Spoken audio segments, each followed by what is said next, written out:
maximálku šaraná. Kolik nám to hodí, ta bačkora stará. Vypneme rádio, slyšíme rezonance od přední nápravy, co nám to dělá. No, máš tomu na podlaze? A Řekni něco na hlas. promiň Milánku. No, toto teda leze. Uděláme se na tlak oleje, jak nám stoupá. Takže to je to. A je to dobrý, teplota vody, normálu. Tak jedem, kolik máme? Co se děje? Rozbilo se to.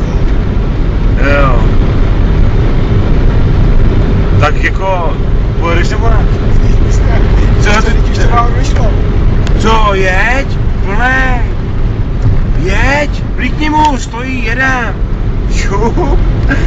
Honem, mířaný, blížíme se k mířanu. Ty fakt už nepojedeš.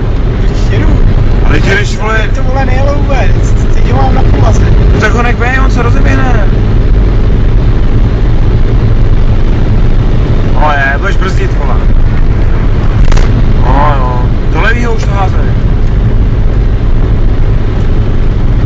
Takže jsme se přes 180 nepřehoupli, pane Kosaj.